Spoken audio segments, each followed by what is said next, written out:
c'est définitivement scellé. Je crois qu'il faut un psychiatre en urgence qui doit intervenir en Algérie pour ausculter les dirigeants algériens parce qu'ils sont devenus fous. Monsieur Seferlib, le Premier ministre algérien, a fait des déclarations incroyables, des déclarations irrationnelles, affolantes. Nous sommes en 2026 et nous avons un Premier ministre en Algérie qui dit au monde entier que l'Algérie est une terre bénite parce que Dieu lui a donné du fer. Raj Bilal serait donc la preuve du lien direct entre Dieu et l'Algérie.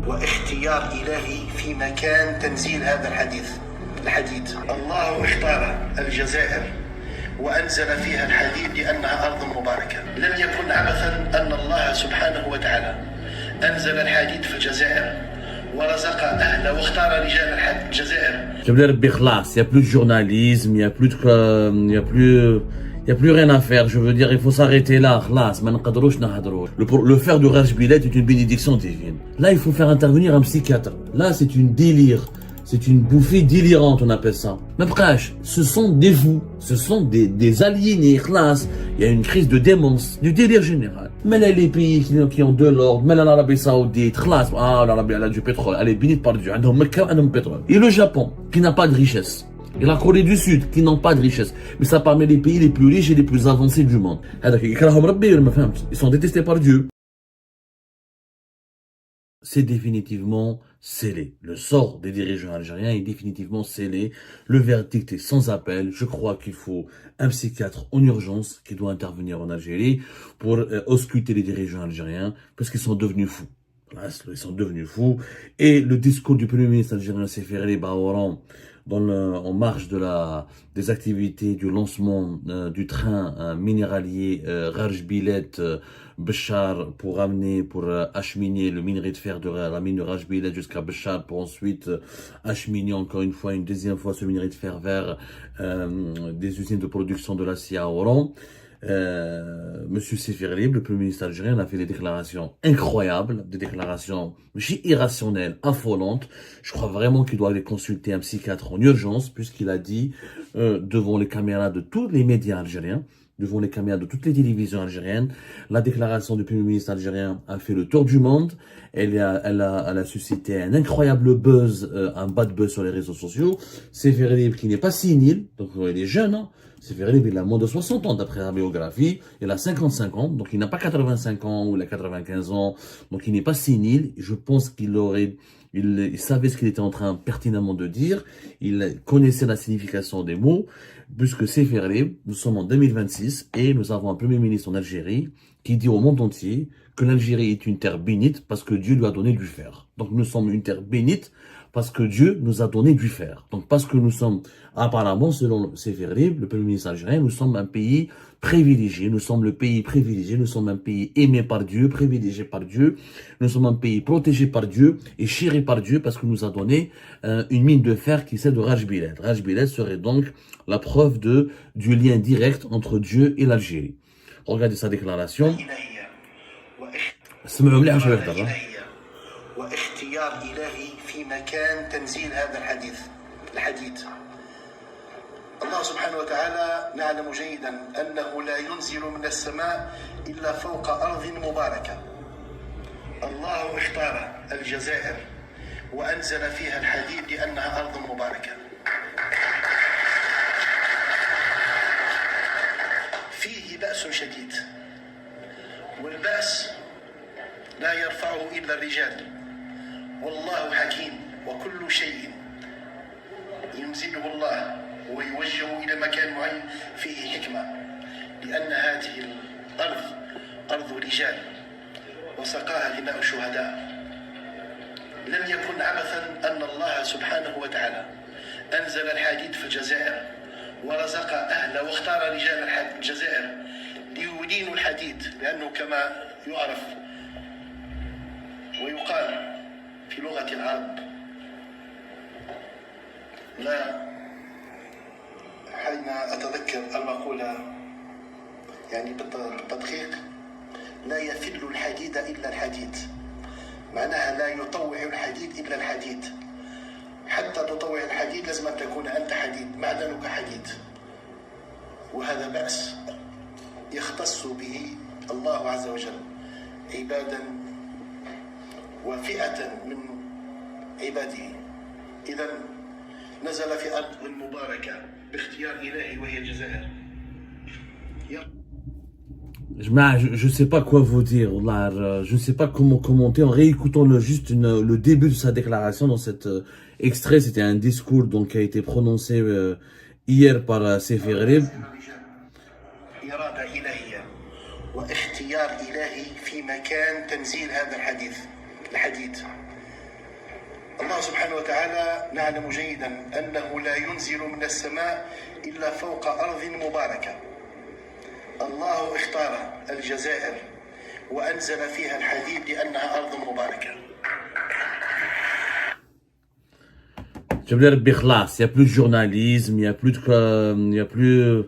plus rien à faire. Je veux dire, il faut s'arrêter là. Je pense que c'est très grave ce qui s'est passé. Là, le premier ministre algérien, il a décrété que l'Algérie est une terre bénite et que Dieu a béni l'Algérie et que Dieu aurait donc offert à l'Algérie un cadeau divin.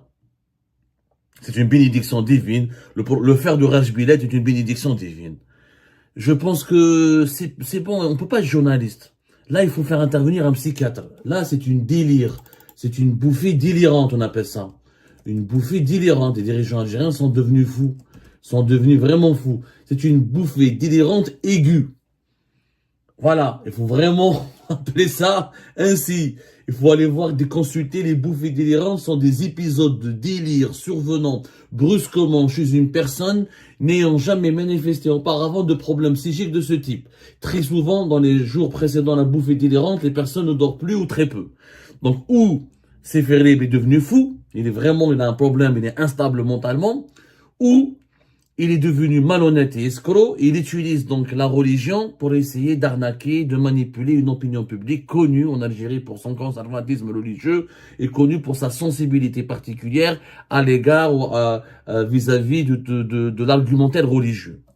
Rappelons quand même des faits. L'Algérie n'est pas le seul pays au monde qui a dû faire. Je vais vous donner maintenant, parce que Seif Ghrib, avoir dû faire et le minerai de Rajbilet est la preuve que l'Algérie est une terre bénite. Et que c'est un cadeau divin, et que c'est une volonté divine de doter l'Algérie du fer. Je vais vous donner la liste des pays très pauvres, très pauvres, qui ont dû faire, et dû faire de meilleure qualité que Rajbilet. Un exemple, la Guinée. La Guinée qu'on a créée, qui a inauguré récemment, l'un des plus grands gisements de production du fer, c'est à Simondo. D'ailleurs, nous allons vous préparer une émission de comparaison entre le projet Simondo et Rajbilet en Guinée qui a été financé en grande partie par la Chine et les premières cargaisons d'exportation du fer de Simondo ont été exportées vers la Chine au cours de ce mois de janvier 2026. La Guinée, le gisement de Simondo, c'est 8,6 milliards de tonnes de minerais. Donc, c'est des réserves beaucoup plus importantes que Rajbilet. Donc, Rajbilet n'est pas vraiment la troisième réserve mondiale. Simondo a beaucoup plus de réserves en fer que Rajbilet. Et il a une qualité très forte en 65% de teneur en fer. 65% du minerai de Simondo en Guinée qu'on a créé, c'est du fer. Alors Rajbilet, c'est entre 57 et 58. La qualité du minerai de fer de Simondo est largement supérieure. Et pourtant, la Guinée est l'un des pays les plus pauvres du monde. Et l'un des pays les plus pauvres de la planète. Est-ce que vous avez vu un dirigeant de la Guinée dire un jour « Ah, c'est une bénédiction divine, c'est un cadeau de Dieu, ce fer ».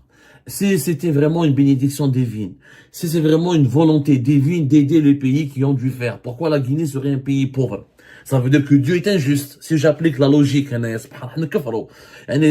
quelques jours du mois du Ramadan, je crois que c'est bon. On est en train, non seulement on était déstructuré, non seulement on n'a plus de logique politique, on n'a plus de logique éthique et morale. Là, nous sommes en train de détruire la logique spirituelle et religieuse de l'Algérie. Nous sommes dans l'illogisme spirituel et religieux. Si le fer était une bénédiction divine, pourquoi la Guinée serait l'un des pays les plus pauvres de la planète? Il y a là des gisements beaucoup plus importants et du fer de meilleure qualité que Rajbilet. La Sierra Leone, l'un des pays les plus pauvres de la planète aussi. Il a des réserves estimées à 1 milliard de tonnes de gisements de fer. C'est le gisement de Tonkololi. Le Libéria, l'un des pays les plus pauvres de la planète. Il a des réserves de 4 milliards de tonnes qui sont exploitées en ce moment à ArcelorMittal, à Yekepa. Est-ce que le Libéria a été béni par Dieu ou il a été protégé ou élevé par Dieu au rang des pays développés et riches alors qu'il a dû faire? Je continue. La Mauritanie, notre pays voisin, ils exploitent, ils ont déjà un train de 700 km qui parcourt le désert pour exploiter le minerai de fer. Ils ont 1 milliard de tonnes. Et c'est la mine d'Atomaï, avec 500 millions de tonnes de prouvé. Et pourtant, la Mauritanie est l'un des pays les plus arriérés et l'un des pays les plus sous-développés du monde. L'Ouganda, en Afrique, aussi un pays beaucoup moins pauvre que le Libéria et le Sierra Leone qui essaie de se débrouiller et d'évoluer, mais il a beaucoup de fer et il reste un pays très pauvre. Le Congo, il a des réserves potentielles de plusieurs milliards de tonnes de fer dans le Katanga qui n'ont pas été encore explorés, et exploités et les projets miniers n'ont pas été encore lancés. Est-ce que le Congo qui a les guerres civiles, les divisions, les problèmes, la pauvreté, la misère, est-ce que c'est une bénédiction divine le fer pour le Congo-Kinshasa? L'Angola, le Cameroun, la Côte d'Ivoire, dans tous ces pays-là, il y a du fer. Est-ce que est-ce que ce sont des terres bénites? Donc Dieu a béni tout le monde. Il n'a pas uniquement béni que l'Algérie. Ça n'a aucun sens. On va l'Asie, un pays comme l'Afghanistan, il a 2,2 milliards de tonnes dans un gisement de fer, avec une de très haute qualité. Ça veut dire que le minerai de fer dans l'Afghanistan, sa teneur en fer, elle est de 63 à 69%. Largement 10% supérieure à Rajbilet. Est-ce que l'Afghanistan, qui est l'un des pays les plus pauvres de la planète et les plus détruits de la planète, est-ce que on peut dire que c'est un pays qui a été béni par Dieu ou qui a été, je sais pas, choyé par Dieu ou chéri par Dieu parce qu'on lui a donné du fer? Le Niger, il a du fer. La République centrafricaine. Et la liste, elle est longue. Et les plus grands pays producteurs de fer dans le monde sont connus, c'est l'Australie et le Brésil. Mais l'Australie et le Brésil, c'est des pays, normalement, avec la Brasol.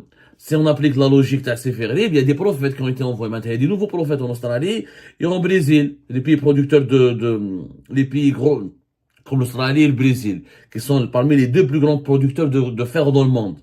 Que veux-je dire, hein? Comment on peut expliquer cela sur le plan religieux et spirituel? Il y a des nouveaux prophètes. Apparemment, il y a des nouveaux prophètes au Brésil et en Australie. C'est du n'importe quoi. C'est du n'importe quoi. Le discours de Seferib devant les caméras de télévision algériennes, devant l'ensemble des membres du gouvernement algérien. Ce discours qui a été immortalisé, qui a été partagé partout. Cette séquence a été diffusée partout, sur les réseaux sociaux, par les médias algériens, est une honte absolue. Ça démontre que les dirigeants algériens ne sont pas seulement incompétents et médiocres, mais sont fous. C'est des dirigeants détraqués. Le pays est géré par des gens détraqués et ils contaminent leur instabilité psychique, est en train de contaminer le peuple algérien. Puisque malheureusement, beaucoup de gens naïfs en Algérie croient que, effectivement, c'est une chance inouïe d'avoir du fer. Yannès, nous avons eu du pétrole et du gaz depuis les années 70. Est-ce que ça a fait de l'Algérie un pays riche, un pays prospère, un pays stable, un pays sans guerre, un pays sans crise? Nous avons déjà eu du pétrole et du gaz. Le fer, c'est une bénédiction divine plus importante que le pétrole et le gaz. Ça n'a aucun sens. Le pétrole et le gaz, il a empêché la décennie noire, il a empêché octobre 88, il a empêché le printemps noir, il a empêché la crise de 2019, il empêche la dictature, il empêche la pauvreté. Pas du tout. Donc comment on peut réfléchir ainsi? Comment on peut mentir? Il ne s'agit pas de mentir, parce que les dirigeants politiques ils ont une relation particulière avec le mensonge. Mentir fait partie du discours politique lui-même. On ne peut pas gouverner un pays sans mentir. En partie, à une partie du peuple, à tout le peuple pendant une partie du temps, mais on ne peut pas, comme disait Abraham Lincoln, mentir au peuple tout le temps. On ne peut pas mentir à tout le peuple tout le temps. Ce qui a été dit, ce qui a été fait, ce qui a été déclaré par Seferib est non seulement, c'est pas de la bêtise, c'est du délire, je sais pas comment on peut l'appeler, c'est du délire là, il faut absolument engager un psychiatre en urgence qui doit diagnostiquer, qui doit soigner les dirigeants algériens. Mais bref, ce sont des fous, ce sont des aliénés, classe, il y a une crise de démence, du délire général. Elle a un discours. Le fer est une bénédiction divine. Mais là, les pays qui ont de l'ordre, mais là, l'Arabie Saoudite, khlas, l'Arabie, elle a du pétrole, elle est bénie par Dieu, elle a Mecca, elle a du pétrole. Mais là, khlas, on a le Jannah. Il faut supprimer le paradis, le mot paradis dans le Coran. Le paradis, c'est l'Arabie Saoudite. Les Émirats, l'Irak, ils ont des pays, ils ont des richesses, ils ont un sous-sol qui regorge de richesses. Et le Japon, qui n'a pas de richesse. Et la Corée du Sud, qui n'ont pas de richesse. Mais ça parmi les pays les plus riches et les plus avancés du monde. Ils sont détestés par Dieu. Le Japon est détesté par Dieu. La Corée du Sud, elle est détestée par Dieu. Je comprends pas comment on va les classer chez moi. Et pourtant, ils sont hyper développés. Donc, il vaut mieux être détesté par Dieu que d'être aimé par Dieu. Si je suis détesté par Dieu et je vis aussi bien que le Japon et la Corée du Sud. Donc, c'est que la volonté divine, elle est un peu anormale. Bien sûr, vous allez dire que nous sommes en train de nager en plein délire. C'est bon. Les dirigeants algériens sont pétés les plombs. Ils sont devenus fous. Le régime Tebboune a basculé l'Algérie dans une dimension psychédélique. Voilà, c'est psychédélique on le dit. C'est-à-dire dans une dimension... je pense qu'ils ont fumé beaucoup de cannabis, de joints, les dirigeants algériens, où ils sont addicts à la drogue, où ils sont devenus fous. Je ne vois pas... je ne sais pas comment ils sont en train c'est bon, tout le monde est en train d'halluciner en Algérie. Voilà. Il y a un état hallucinant. Le régime Tebboune est devenu un régime hallucinogène. Ils croient à leurs fantasmes, ils confondent leurs fantasmes avec la réalité, ils confondent leurs rêves avec la réalité, ils confondent leurs croyances avec la vérité, et nous sommes en train de devenir un asile à ciel ouvert. Quand un dirigeant de premier plan, si c'était le ministre des Affaires religieuses, Balek, si c'était un député, je peux dire, si c'était un animal chroniqueur, une star de la télé, je peux dire, mais que le premier ministre de l'Algérie, de la République algérienne, s'exprime publiquement de la sorte et affirme que, c'est bon, nous sommes choyés, nous sommes aimés par Dieu, c'est la volonté, c'est l'amour de Dieu vis-à-vis de l'Algérie, Dieu aime l'Algérie, Dieu a béni l'Algérie, c'est pour ça qu'il nous a donné du fer. Là, on doit tout arrêter. Je pense que là, c'est bon, le débat s'arrête, le journalisme s'arrête là, la politique s'arrête là, c'est la psychiatrie qui doit commencer.